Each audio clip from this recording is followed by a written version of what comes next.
Bismillahirrahmanirrahim. Assalamualaikum warahmatullahi wabarakatuh. Kami dari kelompok 11 akan menjelaskan materi tentang pengembangan teori dan praktek pembelajaran dengan model cara belajar siswa aktif atau biasa disebut CBSA. Pengertian CBSA. CBSA adalah pendekatan pengajaran yang memberikan kesempatan kepada siswa untuk aktif terlibat secara fisik, mental, intelektual, dan emosional dengan harapan siswa memperoleh pengalaman belajar secara maksimal, baik dalam ranah kognitif, afektif, maupun psikomotor. Tujuan pembelajaran CBSA adalah pengajaran dengan cara pendekatan kepada siswa yang mana dapat memberikan kesempatan kepada siswa untuk aktif, terlibat secara fisik, mental, intelektual, dan emosional. Dengan harapan siswa memperoleh pengalaman belajar secara maksimal baik dalam ranah kognitif, afektif, maupun psikomotor. Landasan model pembelajaran siswa aktif. Usaha penerapan dan peningkatan CBSA dalam kegiatan belajar mengajar merupakan usaha proses pembangkitan kembali atau proses pemantapan konsep CBSA yang telah ada. Untuk itu, perlu dikaji alasan-alasan kebangkitan kembali dan usaha peningkatan CBSA, dasar dan alasan usaha peningkatan CBSA secara rasional. Adalah sebagai berikut. Yang pertama adalah rasional atau dasar pemikiran dan alasan usaha peningkatan CBSA dapat ditinjau kembali pada hakikat CBSA dan tujuan pendekatan itu sendiri. Dengan cara demikian, pembelajar dapat diketahui potensi, tendensi, dan terbentuknya pengetahuan, keterampilan, dan sikap yang dimilikinya. Pada dasarnya, dapat diketahui bahwa baik pembelajar, materi pelajaran, cara penyajian, atau disebut juga pendekatan-pendekatan berkembang. Implikasi mental, intelektual, emosional yang semaksimal mungkin dalam kegiatan belajar mengajar akan mampu menimbulkan nilai yang berharga dan gairah belajar menjadi makin meningkat. Komunikasi dua arah seperti halnya pada teori pusaran atau kumparan elektronik menantang pembelajar berkomunikasi searah yang kurang bisa membantu meningkatkan konsentrasi.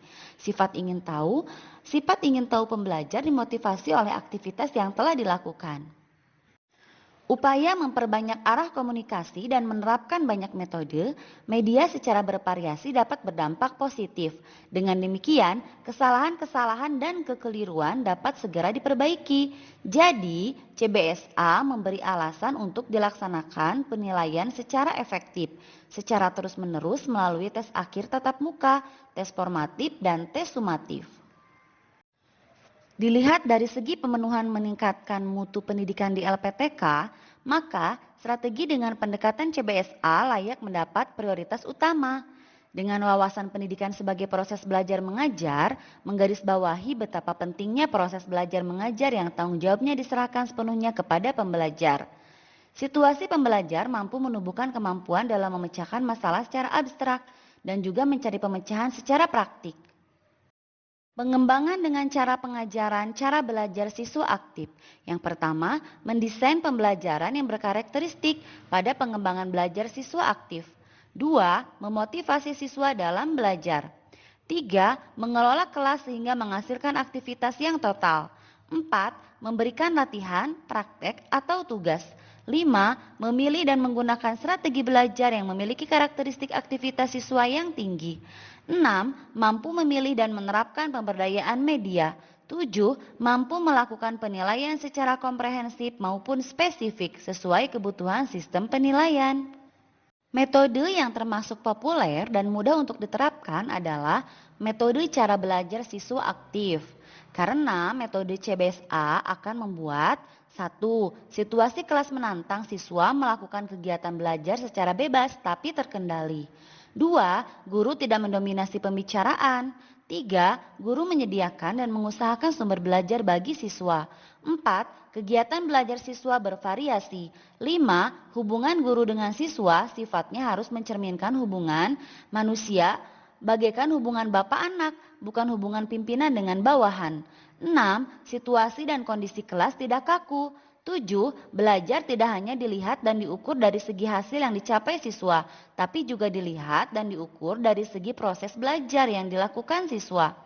8. Adanya keberanian siswa mengajukan pendapatnya. 9. Guru senantiasa menghargai pendapat siswa terlepas dari benar atau salah. Ada beberapa prinsip belajar siswa yang dapat menunjang tumbuhnya cara belajar siswa aktif, yakni 1. Stimulasi belajar. 2. Perhatian dan motivasi. 3. Respon yang dipelajari. 4. Penguatan. 5. Pemakaian dan pemindahan.